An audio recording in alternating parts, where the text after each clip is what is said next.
a esta primera edición de Radio Análisis cuando son las 8:35 de la mañana. Toca panel de conversación como todos los días, un panel que obviamente va a estar marcado por lo que está ocurriendo en la zona centro-sur. En cualquier momento ahí también vamos a interrumpir las conversaciones en caso que haya alguna actualización, algún reporte de las autoridades que están reunidas en el COGRID. Damos la bienvenida a nuestros invitados y tengo el agrado de presentar aquí en vivo después de algunos meses. Así es. A don Marcelo Mella, analista político académico de la USACH. Marcelo, bienvenido de vuelta. Muchas gracias, mucho gusto estar de regreso después de 4 o 5 meses. Sí, pues estaba ahí con algunos problemitas de salud, pero lo tenemos de vuelta. Afortunadamente, Marcelo, un gusto tenerte acá nuevamente. Gracias. Y tenemos a Jorge Cordero, investigador de Faro UDD, presencial acá en la radio por primera vez. Jorge, bienvenido. Muchas gracias por la invitación y también de poder compartir panel con Marcelo. Espero que sea una grata conversación.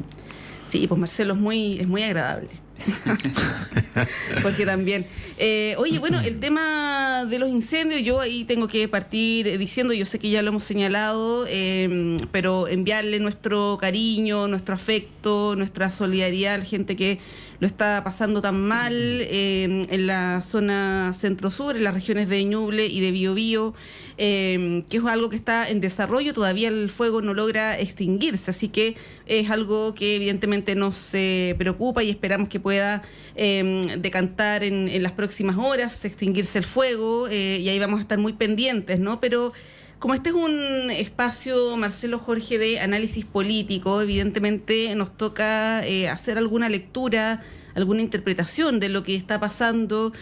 Siempre cuando ocurren estas catástrofes tan dolorosas, inevitablemente el ser humano busca culpables, ¿no? Y eso ha ocurrido también las últimas horas, lo que es lamentable, porque evidentemente es una cuestión que está ahí en pleno desarrollo. Pero bueno, ha habido críticas, por ejemplo, a la tardanza con que actuó el gobierno, las autoridades locales, además, y lo voy a decir como un dato, no para que ustedes saquen alguna conclusión, pero son todas de oposición a este gobierno, ¿no? El gobernador de Biobío, el alcalde de Concepción, el alcalde de Penco, etcétera. Entonces, claro, las declaraciones también pueden estar teñidas por ese tono. Pero bueno, se responsabiliza también al gobierno el tema de la firma de los decretos. Yo averigüé y las Fuerzas Armadas, cuando se decreta, independiente de la firma, ¿no?, y de la toma de razón de Contraloría, ya pueden empezar a actuar. Por lo tanto, esto de que las Fuerzas Armadas no llegaron no sería efectivo. Yo lo averigüé ahí con varias personas distintas, ¿no? Pero bueno, ahí, Marcelo, tu primera reflexión respecto de esto y lo que hablábamos antes de salir al aire, que siempre se repitan estas cuestiones. O sea, hace 3 años fue en Viña, ahora es en Concepción. Bueno. Sí, yo haría 2 puntos al inicio, porque yo creo que lo primero es que el peor negocio que hacemos como país, entendiendo que es un país caracterizado por terremotos, incendios, por múltiples eventos que ya no son tan inesperados ni sorpresivos. Nosotros sabemos que en invierno hay anegamiento, inundaciones en ciertos lugares y es más o menos habitual, y en verano hay incendios en ciertos lugares que se repiten todos los años. Yo creo que lo peor que podemos hacer, y este es mi primer punto, es convertir esto en un tema de gobierno.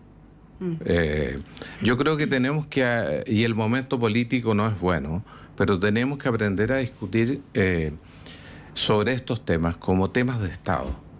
Es decir, yo creo que esto requiere el más amplio arco de acuerdos para construir una política a largo plazo. Fíjate tú que la reconstrucción, el 2010, del presidente Piñera, del terremoto, fue esencialmente realizado con aportes privados y fue un proceso exitoso. Lo deseable no es que los privados se resten, al contrario, es una buena cosa que ese proceso de reconstrucción haya sido impulsado fuertemente con la colaboración de la empresa privada. Pero lo que está al debe es una política pública y un Estado que sea capaz de responder independiente del nivel de colaboración del sector privado. Si tú miras las aeronaves que participan de la mitigación del combate del fuego, son esencialmente aeronaves privadas, cuadrillas privadas. Entonces, no puede ser que el interés privado se traduzca en una debilidad total del Estado para hacer frente a este tipo de emergencia. Bien por el presidente Piñera, deja una vara alta, pero lo deseable es que de ahí en adelante aprendamos que el Estado, necesitamos un Estado fuerte en esto. Y eso va contra el sentido común. El segundo tema que a mí me importa por lo menos compartir acá, es que es evidente que buena parte de estos hechos tienen que ver con la emergencia climática que vive el mundo. Entonces, es curioso que quienes se muestran a veces más indignados a la hora de votar en el legislativo por una ley de incendios, voten en contra o se resten. No puedes al mismo tiempo estar preocupado de este tipo de eventos y negar lo que es evidente. Yo ayer subí a mis redes sociales una imagen de los incendios a 2 días del cono sur, de América del Sur. Se está quemando el continente en esta altura del año. No puedes tener un discurso negacionista, por una parte, y por otra parte, demostrar preocupación genuina.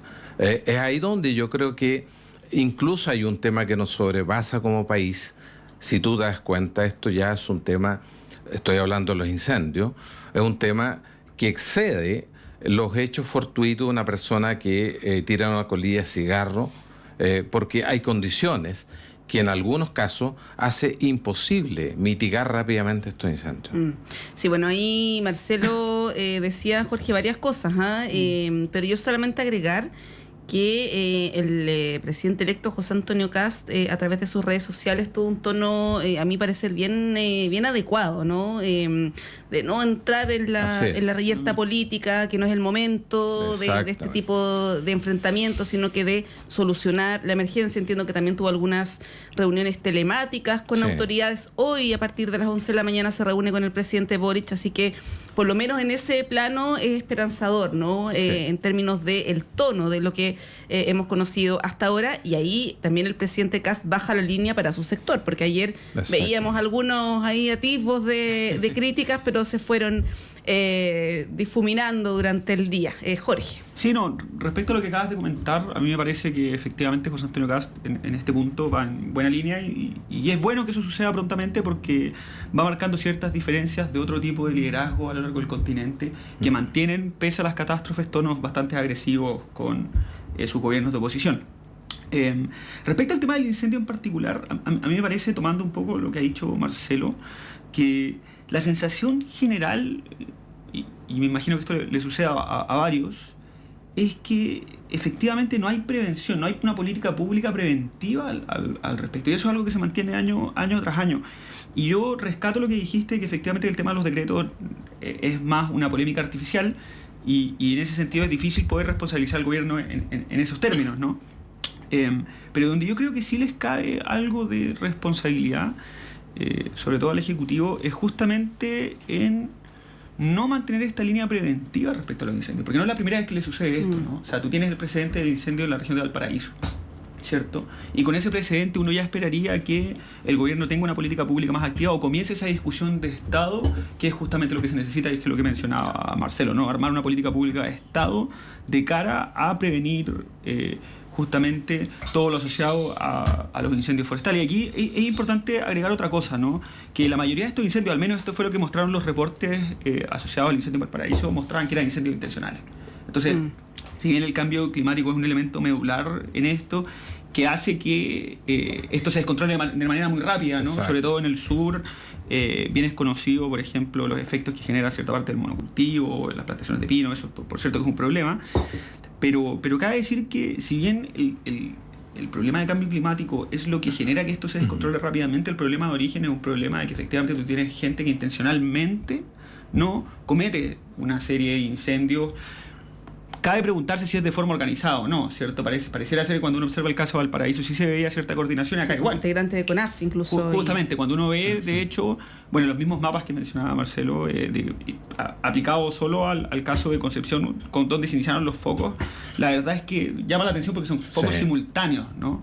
Entonces a mí me parece que esto también se mezcla con un tema preventivo, o sea, una política pública que colinde con el tema también de prevención en términos de seguridad, ¿no? O sea, de qué manera nosotros somos capaces de evitar justamente esta coordinación por parte de personas que quizás son pirómanos que intencionalmente cometen incendios. Y a mí me parece que ese punto, con esto termino, ¿cierto? Pero a mí me parece que ese punto es esencial comentarlo, porque efectivamente, aunque tú tengas una ley de incendios, cuando hay intencionalidad detrás de los actos, no es mucho lo que tú con ese tipo de mecanismos puedes prevenir, ¿no? Hay una dimensión de seguridad que es clave y que debiera coordinar esta política de Estado, que a mi juicio el Ejecutivo, después de lo que pasó con Valparaíso, tenía la posibilidad de poder iniciarla y a mí me parece que no lo ha hecho. Sí, bueno, y aparecen también, Marcelo, teorías conspirativas, ¿no? Uno ve en redes sociales de que hay ciertos terrenos que tendrían algún futuro, bueno, en fin, ¿para qué lo voy a mencionar? Hay cosas muy locas, pero no yendo tan lejos, yo creo que habría que también mirar la situación de la cordillera, la costa y la gran cantidad de loteos para fines residenciales. Los condominios que hay. Yo me preguntaría en cuántos de esos condominios se hace cumplir la ley en términos de la regulación que existe sobre la distancia que deben tener las casas de las plantaciones de pino. Yo tengo la impresión de que no fiscaliza a nadie.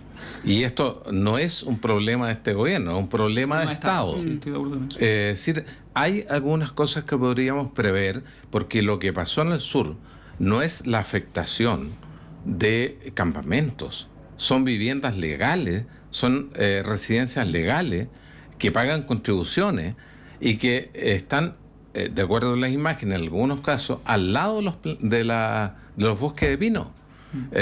Y también, en el mismo sentido lo que dice Jorge, si al factor intencional le sumamos que no se cumple la regulación de la distancia que tiene que estar la vivienda de las plantaciones de pino, estamos en un mundo realmente imposible de poder combatir con éxito y evitar estas desgracias. Sí, bueno, después de que esto, de alguna manera, el fuego se apague, ¿no? Y la emergencia, ya tengamos la magnitud real, ¿no? del impacto, del daño, va a venir la reconstrucción. Y ahí es donde el gobierno tiene un antecedente complejo con lo que ocurrió en Viña del Mar en 2023. Ustedes se acuerdan, fue motivo de campaña, incluso en la campaña presidencial, con críticas de Janet Jara a la tardanza del gobierno. Ustedes se acordarán en su momento, la ministra de Enlace, que era la ministra Vallejo, había críticas de los mismos pobladores, los mismos vecinos que hablaban de que se había hecho poco y nada. ¿Cómo ven lo que, bueno, le va a tocar más al presidente electo que al presidente en ejercicio, pero cómo ven eso, ¿no? Porque hay también una crítica y una duda a la capacidad de gestión de este gobierno en el manejo de este tipo de crisis, Jorge. Sí, y no solo eso, sino que también hay una dimensión performativa que yo creo que indigna más un poco en cómo se abordó el proceso de Valparaíso, ¿no? Fotos rimbombantes, discursos rimbombantes, pero que en la práctica la verdad no ha avanzado mucho. Más que referirme al actual gobierno, yo creo que por así decirlo, la pelota está puesta hoy día para el próximo gobierno, ¿no? Y a mí me parece que para José Antonio Cast abordar este tipo de desafíos va a ser un tema complicado, porque el punto de comparación que vas a tener en términos de gestión va a ser justamente la reconstrucción que implementó Sebastián Piñera tras el terremoto. Por cierto, que la dimensión no es equivalente, dudo que el daño vaya a ser equivalente al terremoto, pero por cierto que va a haber daños catastróficos, sobre todo en Concepción, ¿cierto? Y José Antonio Cast va a tener que cargar con esa mochila de que se le va a comparar permanentemente con la gestión de Sebastián Piñera. Y en ese sentido va a ser muy clave qué tipo de autoridades va a poner a cargo justamente de este proceso de reconstrucción. Ahí creo yo es donde hay que poner el ojo, probablemente... Bueno, el ministro de Vivienda, Iván Poduje. Iván Poduje, justamente. Yo estoy de acuerdo con lo que señala Jorge respecto al exceso de performatividad de este gobierno y los resultados lentos o pobres. Por lo que llama nuevamente a pensar que mucho de lo que podemos hacer como Estado, como país, tiene que ver con asumir tareas bastante anónimas, que significa instalar una institucionalidad que sea capaz de responder con agilidad. Yo creo que el trabajo del ministro Monte ha sido... Él no es un hombre del Frente Amplio, él es un político con experiencia. Sí. Y derechamente yo creo que la gestión ha sido muy deficiente, no solamente en este tema, sino en todo el tema de las transferencias, de las fundaciones. En ambos casos, la gestión de Monte, la gestión de vivienda, significó un pesado lastre para una coalición y para un gobierno de la cual no se pudo sacudir hasta el día de hoy. Entonces yo creo que ahí está la lección. Yo creo que si asume Poduje la cartera de vivienda, tendrá que moderar el tono, porque si la gente del Frente Amplio muy performativa, Poduje bastante más adulto que la gente del Frente Amplio, no tiene la juventud y la inocencia, como dice Mansuy, de la gente del Frente Amplio. Es un hombre bastante maduro, sin embargo, en redes sociales es un adolescente. Entonces, tendrá que moderar el tema, de lo contrario nos vamos a topar con esta brecha entre expectativas y resultados. Bueno, ahí Jorge, Marcelo me dan el pase para el tema que les quería proponer, que eventualmente se va a anunciar mañana, no lo sabemos, que es el futuro gabinete, ¿no?, del presidente Kast. Es probable que se anuncie, pero que no sea la ceremonia como estaba prevista.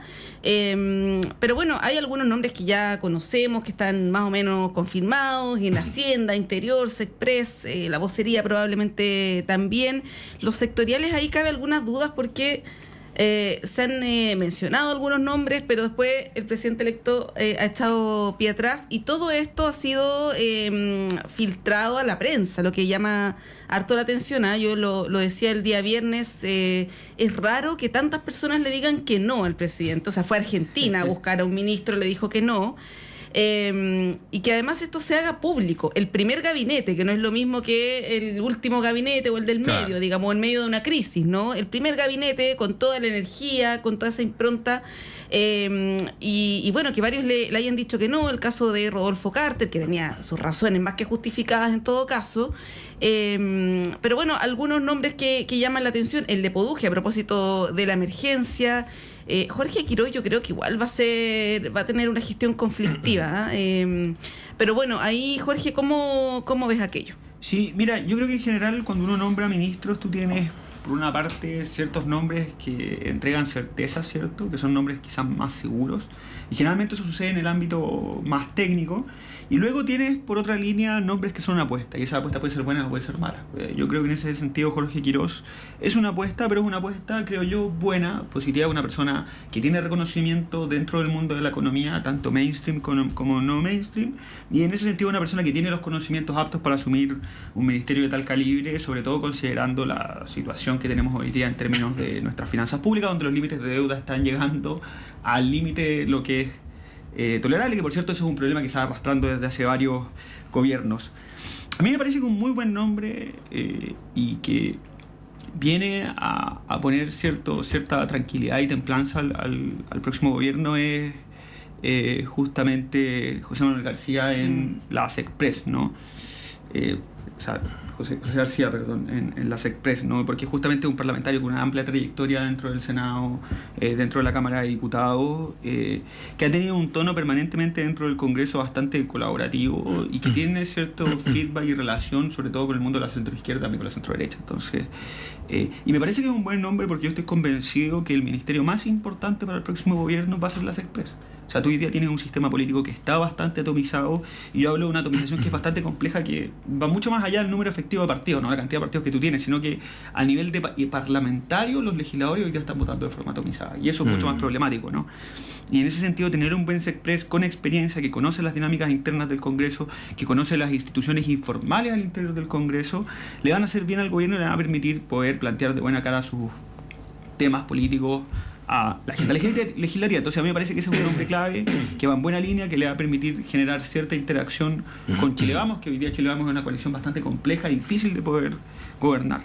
Luego otra buena noticia del gabinete es justamente la negativa de Rodolfo Carter a asumir el Ministerio de Seguridad. Esto lo digo no solo desde el punto de vista de imagen pública, sino también como alguien que es de la Araucanía, que es una buena señal, ¿no? O sea, partir el gobierno con un senador electo habiendo renunciado sin siquiera asumir su periodo y asumir como ministro hubiese sido una señal muy mala de cara a la ciudadanía, sobre todo considerando que José Antonio Kast ha dicho en distintas ocasiones que la región de la Araucanía es una región clave para su gobierno, ¿no? O sea, no ha sido una región más, sino que ha sido una región central. Parte de su campaña la comienza en la región de la Araucanía y es donde porcentualmente ha tenido una de las votaciones más altas, ¿no?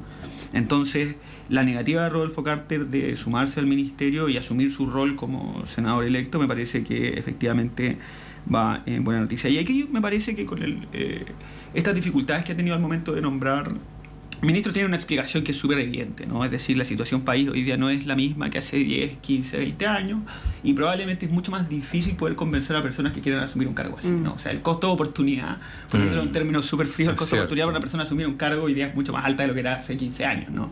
No es buen negocio. Justamente. Probablemente antes la discusión hubiese sido distinta, ¿no? Hoy día el costo de oportunidad es más alto y eso efectivamente las personas que están interesadas en el servicio público lo internalizan. Y uno podría decir que acá hay una doble tensión, ¿no? Porque por una parte el gobierno de José Antonio Kast se ha planteado como un gobierno de emergencia y cuando uno ve estas dificultades al momento de nombrar ministros podría decir, bueno, ¿qué está pasando aquí con el gobierno de emergencia? Que deberían tener todo preparado. Pero yo trato de rescatar aquí que efectivamente lo que uno ve es que se están tomando su tiempo para tratar de buscar buenas personas al momento de asumir los cargos y eso me parece que también es tomarse en serio justamente ese mandato que ellos mismos hicieron, ¿no? Es decir, que están ante un gobierno de emergencia.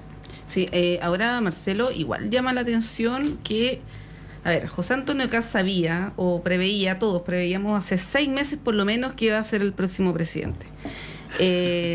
Por lo tanto, que haya pensado como plan A en Rodolfo Carter, donde el mismo Partido Republicano decide enviarlo al Senado, sale electo y que su plan A sea un senador electo, habla de que no tenían un plan probablemente, ¿no? No sé, pero es desconcertante. Porque que es el ministro probablemente, como dice Jorge, claro, está el SECPRES, está el comité político, pero para un gobierno de emergencia en seguridad, el ministro de seguridad es el que tiene que brillar, es el más importante, ¿no? Y claro, y que se esté pensando en ex uniformado, en un exalcalde que tampoco tiene experiencia en materia de seguridad, digamos, ¿no? Yo pienso que, por ejemplo, Claudio Alvarado, que va a ser un estupendo ministro del Interior, también podría haber sido una carta para el Ministerio de Seguridad. Pienso, si es que esa es la prioridad, ¿no? Bueno, no sé ahí, Marcelo, ¿cómo lo ves? Mira, yo soy de los que cree que este gobierno, el saliente, ha sido un gobierno que ha tenido muchos problemas y que ha tenido un problema de efectividad crónico.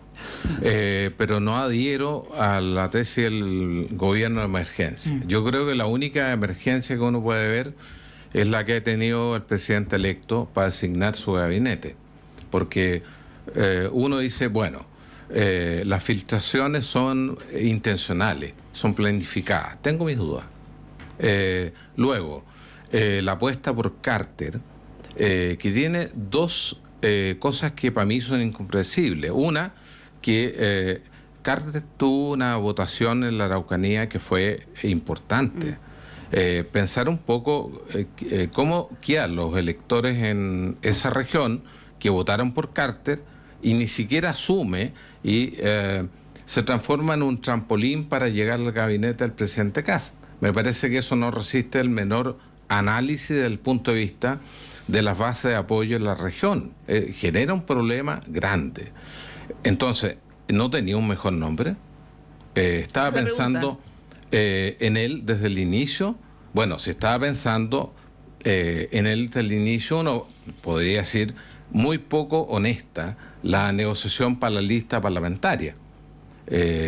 Pero yo voy a una cosa más general respecto al gabinete. Yo creo que lo que vamos a ver mañana, y yo me alegro que esté discutiéndose el sentido del anuncio, porque creo que con el momento que vive el país, con esta tragedia que vivimos, no da para grandes ceremonias. Quizá un comunicado podría ser la mejor forma. Pero lo que vamos a conocer mañana es el equilibrio del presidente electo en términos de qué tan técnico y qué tan político es su gabinete. Lo que dijo Kaiser, yo no estoy de acuerdo en nada con Kaiser, pero tiene razón cuando dice lo que está en juego es el componente político versus el componente político partidario. Eso es así. Ambas tesis, ambos diseños tienen un riesgo asociado. El riesgo asociado de un gabinete partidario, que parece que por ahí no va a ir, es que finalmente el oficialismo se desangre en incongruencias o en conflictos ideológicos que la derecha tiene históricamente. O sea, poner en un gobierno a libertarios y a conservadores tiene mal pronóstico. Pero por otra parte, optar por un gabinete técnico deja a aquellos que son más ideológicos dentro de la coalición, dentro del oficialismo, no coalición, con un sentimiento de frustración. Y yo creo que la némesis de este gobierno va a ser Kaiser, tal como se está proyectando. Se habla de una roca en el zapato. Yo creo que va a ser algo muy complejo de hacer calzar con la idea de gobierno que tiene el presidente Kast. Oye, les propongo que sigamos con este tema a la vuelta de la pausa. Ya nos tenemos que ir, solamente haría la mención, porque se hace la comparación con el primer gabinete del presidente Piñera. Pero sí, claro, el contexto político, incluso el contexto internacional, era muy distinto que el de ahora, ¿no? Tenemos ahí, bueno, un Donald Trump desatado, tenemos crisis climática, bueno, un montón de cuestiones y además unas arcas fiscales ahí bien escuálidas también, a propósito de lo que va a enfrentar el próximo gobierno. Por lo tanto, es un contexto bien distinto. Hay que ver si es que el gabinete se ajusta a las necesidades que tiene el país. Pero les propongo que retomemos este tema a la vuelta de la pausa. Son las 9:02. Hacemos un breve corte y regresamos en unos minutos.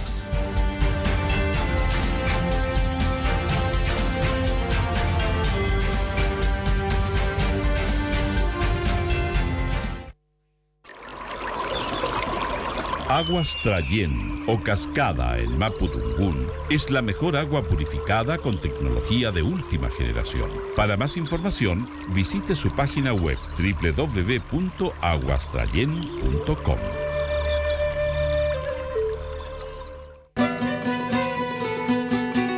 Radio Universidad de Chile, 102.5 en la banda de frecuencia modulada, te invita a escuchar Caleidoscopio de la Salud, del Departamento de Enfermería de la Universidad de Chile, un programa que respeta la autonomía y apoya la decisión informada de las personas frente al cuidado de su salud y la de otros. 110 años a la vanguardia de los ciudadanos en la salud del país. Caleidoscopio de la Salud, todos los sábados a las 12 horas. Tiempos que muerden. Un espacio de entrevistas y diálogos para reflexionar en torno a nuestra época y estos tiempos convulsos, por Radio Universidad de Chile, con la conducción de Faride Serán. Sintonízanos todos los lunes a las 16 horas en el 102.5 FM y radio.uchile.cl.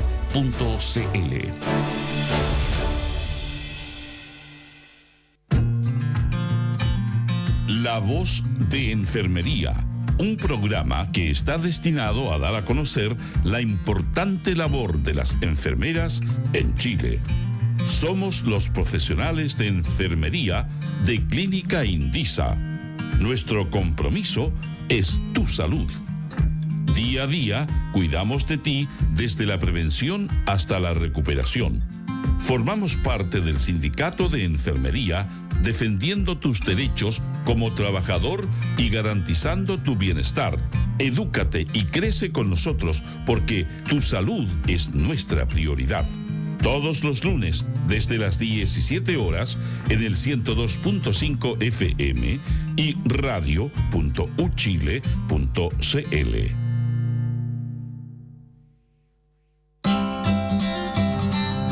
Este viernes 30 de enero viviremos un día memorable para la música chilena en Sala Máster de Radio Universidad de Chile. Se presentarán reconocidos músicos chilenos del canto nuevo. Nos acompañarán Felo, con 50 años de trayectoria en los escenarios más importantes del país. Eduardo Peralta, destacado guitarrista y autor de canciones con letras irónicas y poéticas. Luis Pipo Guzmán, destacado cantautor y compositor de larga trayectoria. Y Patricio Liberona, quien después de un largo tiempo vuelve a compartir su música en un escenario en vivo. Viernes 30 de enero, apertura de puertas 19:30 horas. Sala Máster de Radio Universidad de Chile, Miguel Claro 509, Providencia.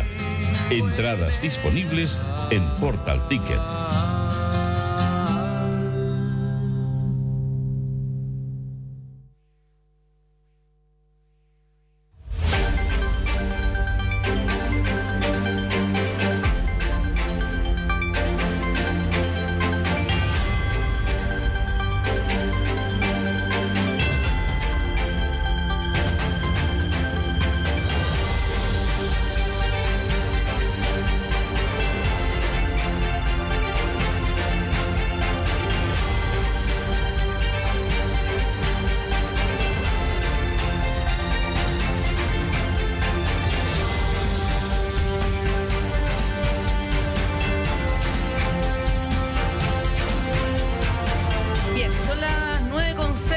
Continuamos en esta primera edición de Radio Análisis en el panel de conversación junto a Marcelo Mella, Jorge Cordero, comentando sobre este anuncio que vamos a conocer mañana, eventualmente, puede que se retrase también, sobre el gabinete de José Antonio Kast. Hay algunos nombres que son claves, ¿no? Hablábamos del caso de seguridad.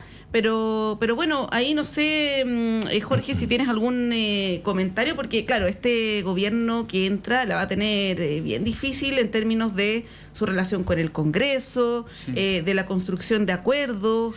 Ya tenemos a un Johannes Kaiser que sabemos que no va a ser parte del gobierno. Iba a ser ahí una pequeña piedrita en el zapato permanente, probablemente, sí, un ruido constante. O roca. Claro, un ruido constante ahí para José Antonio Kast, que es algo que no tuvo Gabriel Boric, porque pese a todas las dificultades, las dos coaliciones que terminaron siendo como tres, ¿no? Gabriel Boric no tuvo esta oposición por la izquierda. Tuvo algunos ahí, de repente con el Partido Comunista, que le votaban en contra de los estados de excepción, las leyes de seguridad, pero no tuvo esta oposición potente, ¿no? Que probablemente sí la va a tener José Antonio Kast, una oposición dura por la izquierda y una oposición dura por la derecha también, ¿no? Lo que avisora un escenario no muy esperanzador en términos de gobernabilidad, por lo menos. Sí, varias cosas. Primero, antes de pasar a justamente el Partido Nacional Libertario, hacer cierto matiz respecto al Ministerio de Seguridad, ¿no? Porque efectivamente, allí me parece que hay un problema de comunicación política de cara al próximo gobierno, porque efectivamente uno piensa en Ministerio de Seguridad y dice, bueno, es uno de los ministerios más claves que va a tener el presidente de la República, ¿cómo es posible que todavía no hayan nombrado a nadie? Sin embargo, a mí me parece que el ministerio todavía carece de articulación y de poder, ¿no? O sea, estamos hablando de un ministerio que, si bien se proclamó, todavía no, o sea, recién está comenzando su ejercicio, llevamos solamente un año y medio, y muchas de las leyes de inteligencia que son fundamentales para el buen funcionamiento del ministerio todavía están en discusión legislativa, ¿no? Muchas de las competencias, las más importantes, todavía están dentro del Ministerio del Interior, y eso supone un problema de cara al Ministerio de Seguridad, y yo creo que eso también explica la dificultad que han tenido de poder convencer a alguien de asumir justamente ese ministerio, es decir, tienes un ministerio que de cara a la ciudadanía es súper importante, que adolece de atribuciones reales, ¿cierto? Todavía, porque justamente la sustancia de este ministerio está en discusión legislativa, y lo más probable es que se vaya a transformar en un ministerio de las condolencias, ¿no? Es decir, cada vez que hay un delito, cada vez que hay un homicidio, cada vez que hay un hecho trágico, va a tener que ser el ministro que da cara, pero que adolece las atribuciones necesarias para poder, de alguna otra manera, plantear soluciones al respecto. Eso me parece que es un matiz importante y que creo yo explica o ayuda a explicar las dificultades que han tenido de poder encontrar a alguien que quiera entrar a ese ministerio. Ahora, sobre el Partido Nacional Libertario, a mí me parece que efectivamente supone una complejidad en términos de que dan poca imagen de unión y antes de siquiera comenzar justamente lo que se llama la luna de miel, que cada vez son más cortas, muestra cierta debilidad del plano legislativo, ¿no? Sin embargo, yo creo que los incentivos hoy día están puestos, al menos para el Partido Nacional Libertario, en que debiesen cooperar. O sea, si es que los parlamentarios quieren el día de mañana tener mayor eficacia legislativa, van a necesitar de las urgencias presidenciales del presidente de la República, van a necesitar del apoyo del Ejecutivo, ¿no? Sí. Entonces, jugar a la oposición dura, a mí me parece que no les va a dar réditos de cara a construir mayorías o a posicionarse como un partido, a menos que la decisión o lo que esté pensando Johannes Kaiser es ser un partido de minoría y quedarse justamente en ese nicho pequeño. Lo que a mí me cuesta ver, porque más allá yo también tengo profundas diferencias con el Partido Nacional Libertario, es divertido porque cada vez que uno habla del Partido Nacional Libertario de entrada dice que tiene profundas diferencias con ellos, pero a mí me parece que la agenda libertaria en América Latina no tiene vocación de minoría. Y eso es importante decirlo, o sea, hay una vocación de mayoría en ellos, de querer justamente llegar al poder, de querer convencer al electorado. Entonces a mí me cuesta ver que con esa lógica de oposición dentro de las propias derechas les vaya a traer réditos importantes, porque efectivamente su eficacia legislativa se va a ver ampliamente dañada y afectada, ¿no? Sí, yo, respecto de libertario, yo creo que hay que verlo en el tiempo, porque creo que la primera mitad del gobierno de Kast requiere necesariamente, por las consideraciones que dice Jorge, que el Partido Libertario se mantenga con un comportamiento predominantemente leal al Ejecutivo. No hacerlo en los primeros 2 años sería suicida, con la proyección de Kaiser y con la consolidación del partido. Sin embargo, creo que en la segunda mitad del gobierno, dependiendo del destino del gobierno del presidente Kast, del éxito que tenga en materia legislativa, el comportamiento libertario de Kaiser va a ser distinto. Lo segundo es que, porque va a estar la proyección de la figura de Kaiser como presidencial. Y ya sabemos que hace un rato en Chile no ganan los incumbentes. Entonces, va a ser indispensable que Kaiser redefina su distancia con el Ejecutivo precisamente para ser competitivo en la próxima presidencial. Eso a mí me parece que, salvo algo muy extraordinario, va a ser así. La segunda consideración es que esta oposición por los dos lados que mencionaba Montserrat es una situación estructural que viene pasando, yo diría, desde Piñera II. Y si no antes. Y tiene más que ver... ¿De la derecha, dices tú? ¿O en no, general? Que los gobiernos tienen oposición por ambos lados. Eso se llama en ciencia política oposición bilateral. Y es un resultado de la fragmentación del sistema partido. Cuando el sistema partido pasa los 7, 8 partidos, y nosotros estamos muy por sobre eso, lo que sucede es que los gobiernos son gobiernos de minoría, o sea, se eligen en segunda vuelta. Eso significa que en marzo ya tienen apoyo a la baja. Y lo segundo es que dentro del propio oficialismo tienen oposición hacia la derecha y hacia la izquierda, independiente del color político, independiente de las características del presidente. Entonces, yo creo que si en este gobierno del presidente Kast no hay una oportunidad para discutir una reforma política en serio, vamos a seguir teniendo gobiernos sin dientes. Y eso lo va a vivir Kast, que hizo de la falta de efectividad del presidente Boric su principal eslogan de campaña. Pero lo va a vivir él y va a entender, a poco andar, que para el lado que se mueva pierde apoyos dentro del oficialismo. O sea, es una ecuación imposible. La reforma política. No sé cuál sea el grado de consenso que haya en la derecha para construir una salida a esta situación patológica de fragmentación que tiene nuestra democracia. Y lo tercero es que creo que buena parte del destino del presidente Kast se juega, yo no digo tanto en los indicadores económicos, porque creo que esos van bien prospectados, con la percepción de los ciudadanos respecto del clima de seguridad.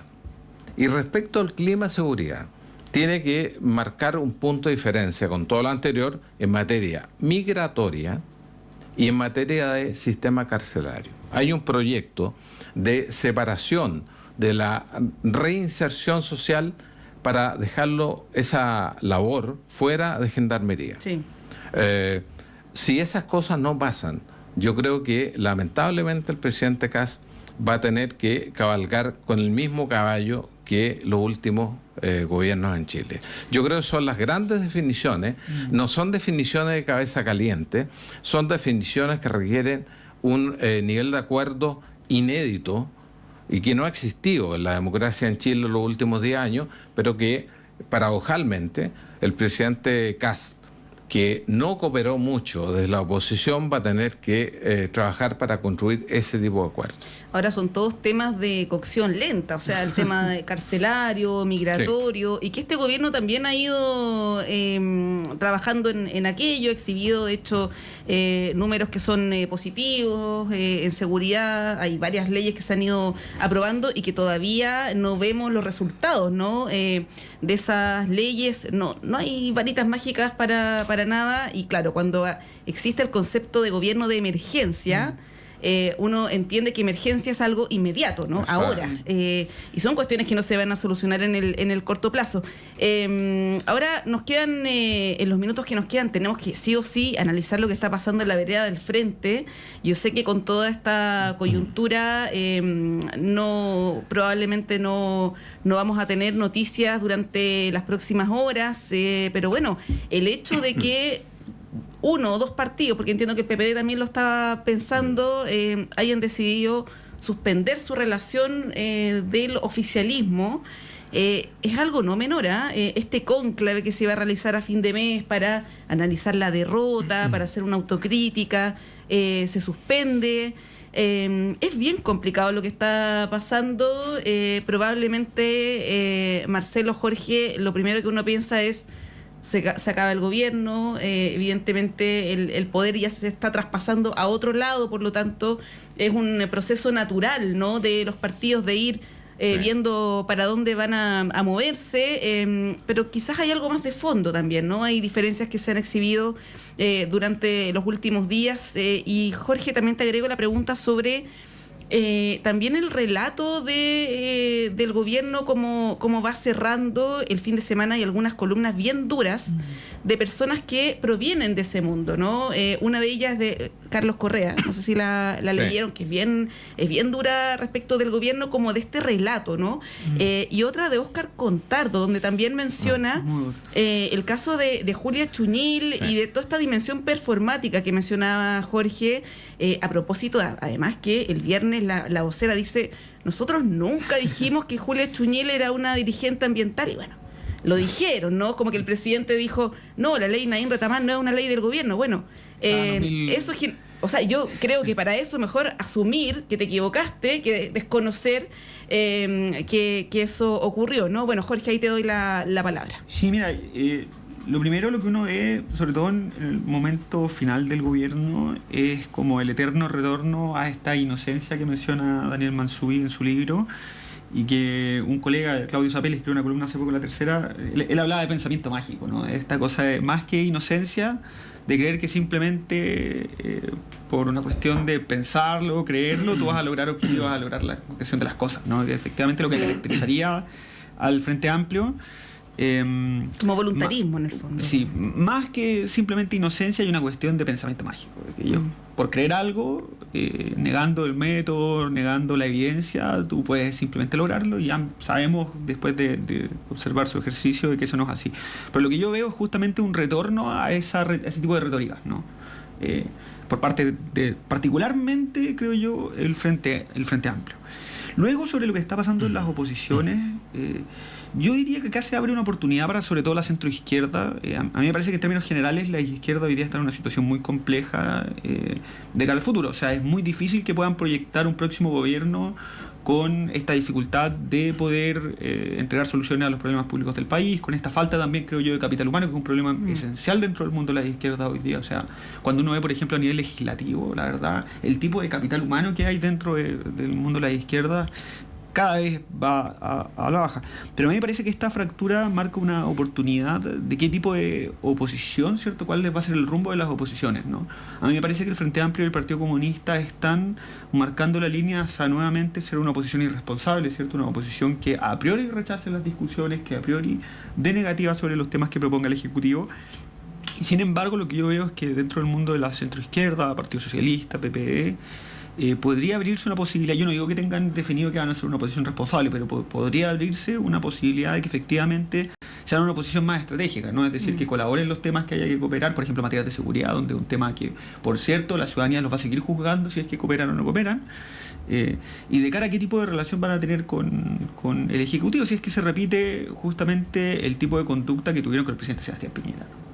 Que es que le rechazaban los proyectos a priori, que es que implementaban acusaciones constitucionales irresponsables. Entonces, a mí me parece que ahí dentro del mundo de la centroizquierda se abre una posibilidad. Y espero que el camino vaya justamente en esa línea. O sea, hoy día vimos, por ejemplo, en el Partido por la Democracia, que compartía noticias recordando el legado de Ricardo Lagos, ese tipo de cosas que hace un par de años ya no las veíamos y que van justamente en buena Lagos le línea. hicieron la cama en su momento también ahí en 2017. Totalmente. Marcelo. Sí, yo me preguntaba qué sector ha sido responsable cuando le ha tocado ser oposición en Chile. Buena pregunta. Yo creo que la irresponsabilidad de la oposición viene siendo una característica de una década atrás. Entonces, nuevamente, no es un problema de un sector, es un problema de la política chilena que está jugando con fuego. No solo se requiere que los gobiernos sean democráticos y tolerantes con la oposición, que es lo que nos enseñan los que estudiamos ciencia política con los famosos textos de Robert Dahl, ¿no? La democracia se mide por la tolerancia del gobierno respecto a la oposición, pero también la democracia necesita tener una oposición responsable, y no ha habido eso en Chile muy frecuentemente. Yo digo, en buena hora, que al Partido Republicano le toca ser el partido pivote del gobierno, porque, ¿cómo se dice? Otra cosa con guitarra. Ahora va a entender el valor de la cooperación, y yo creo que el presidente Kast, en los días que lleva como presidente electo, ha dado señales interesantes de moderación que le va a significar un costo político interno, pero es claramente el camino que tiene que seguir. De lo contrario, en marzo o abril va a tomar conciencia que su correlación en el Congreso es de minoría. Entonces, eso es algo muy traumático para los presidentes que salen con una votación muy alta, voto obligatorio, y luego al día siguiente despiertan con al lado del dinosaurio, que es la oposición poco cooperativa, y ellos en posición de minoría. Entonces, yo diría, cuesta pensar que haya alguien que puede tirar la primera piedra en Chile. Por eso hablaba de la importancia de la reforma política. Respecto de la izquierda o de las izquierdas, no se puede romper lo que nunca ha estado junto. Nunca el oficialismo de Boric fue una coalición. Siempre estuvo fragmentado en dos partes, y esa síntesis fue imposible hasta ahora. Ahora, lo que le pasa a la presidenta del Partido Socialista y esas declaraciones que huelen a actos de contrición, yo la verdad le creo muy poco. A los políticos, cuando se sienten ofendidos, no les creo nada. Lo que hay es una redefinición de cálculo, porque evidentemente a un mes de dejar el gobierno, con el nivel de desgaste que tiene este gobierno, no hay ningún incentivo para permanecer dentro del gobierno, para seguir defendiendo al gobierno. Yo no he escuchado que ningún ministro del PS se vaya a ir. O sea, todo sigue igual, pero ellos como partido dan un paso al lado para no asumir todos los costos de la entrega de un gobierno que está terminando con varios problemas. Yo soy un poco más optimista que Jorge respecto a la evaluación de largo plazo de este gobierno, pero creo que sí, como se dice claramente, se han mandado con Doro muchísimo, ¿no? Y eso es la muestra de que la renovación no siempre es virtuosa en política.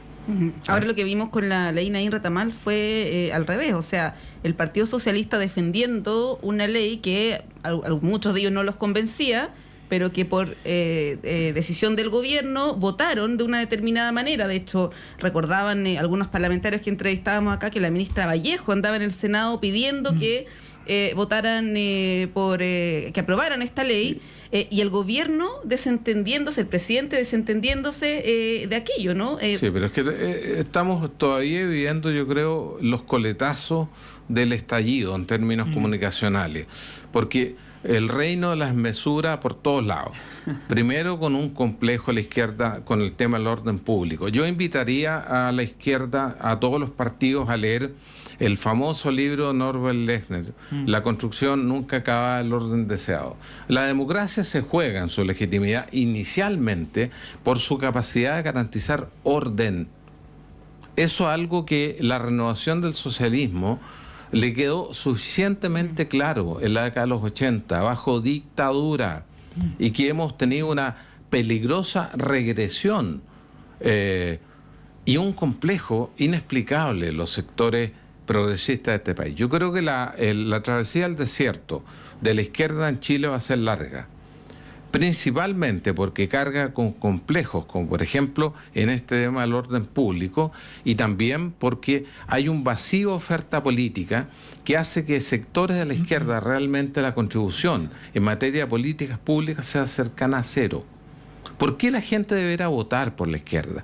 Mira, uno no puede ir contra los hechos. Los hechos muestran que hoy día grandes sectores de las personas con menos ingresos no votan izquierda. Grandes sectores de la clase media no votan izquierda. Por favor, la derecha no ganó por el voto de los sectores ricos de este país.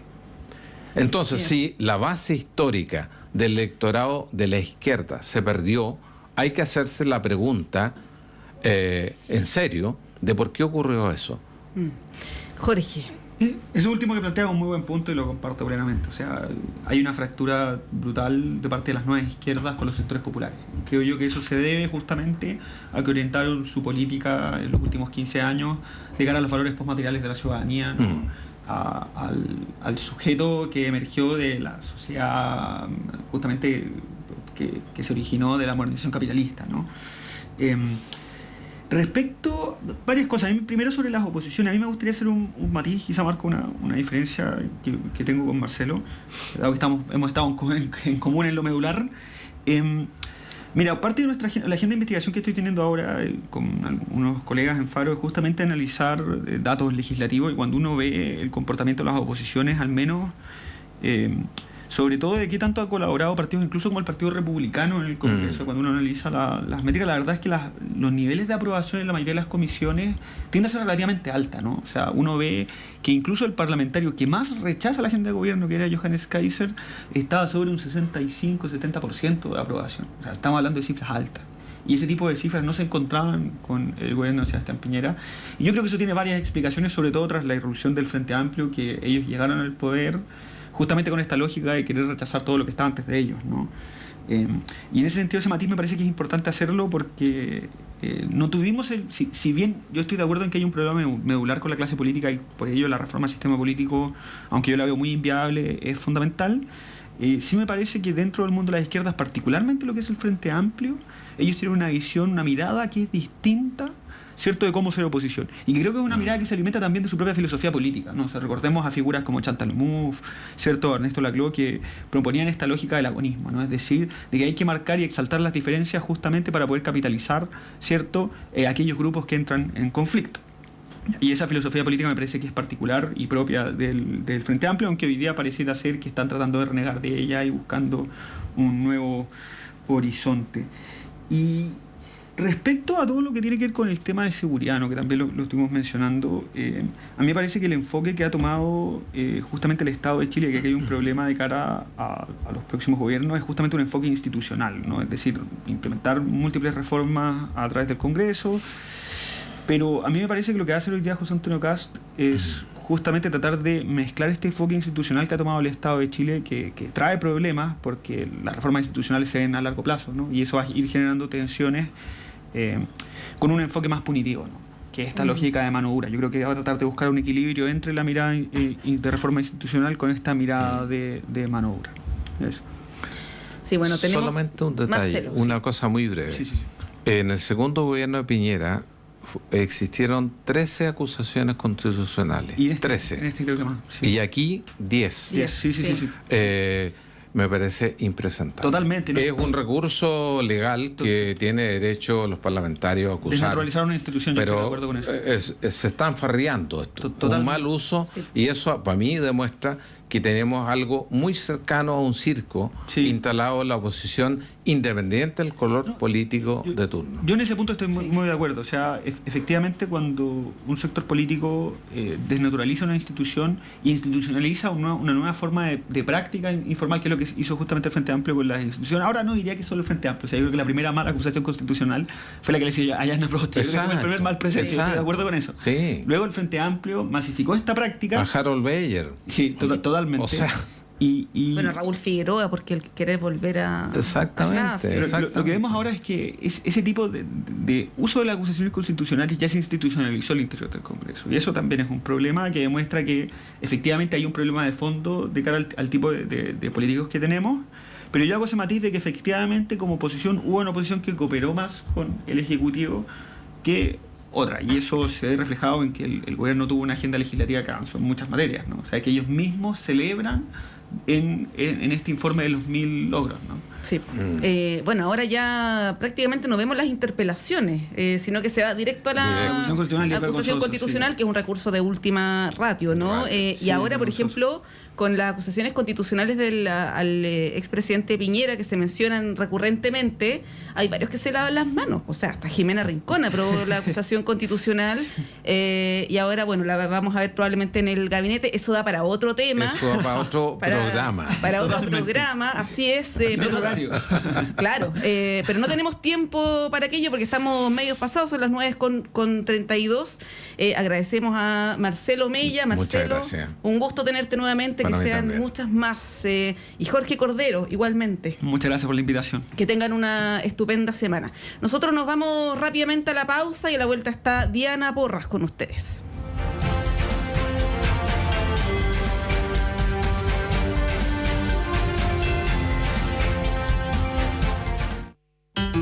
Hola, soy Luis Orlandini y quiero invitarte a sintonizar nuestro programa Contrastes, un panorama de la música de arte chileno.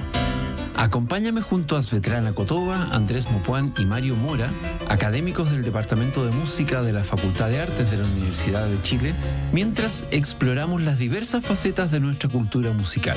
No te lo pierdas, cada sábado a las 18 horas en el 102.5 FM, Radio Universidad de Chile. Saludos a todos nuestros auditores y auditoras de Radio Universidad de Chile. Les habla Jan Flores Quintana, cientista político, y les invito a escuchar todos los miércoles a las 22:30 horas el programa Memorias de Futuro. No se pierda el programa radial de historia más escuchado de Chile, solo en el 102.5 FM, Radio Universidad de Chile, la radio que piensa. Los temas que importan en educación ya están en el aire. Soy la periodista Diana Porras y les quiero hacer una invitación a escuchar el programa Educación en el Aire, un programa del Senado Universitario donde abordamos calidad, investigación, financiamiento, participación y docencia. Estos son los pilares que transforman nuestra educación y queremos que tú seas parte de esta conversación. Todos los martes a las 18 horas en el 102.5 FM y radio.chile.cl. Hola, soy Paula Ruiz y los quiero invitar a una nueva pausa musical en Voces. Cada lunes a las 20 horas compartiremos música y entrevistas a destacados, emergentes y relevantes sonidos nacionales. La cartelera de Sala Máster y los trabajos de quienes nos visitan en este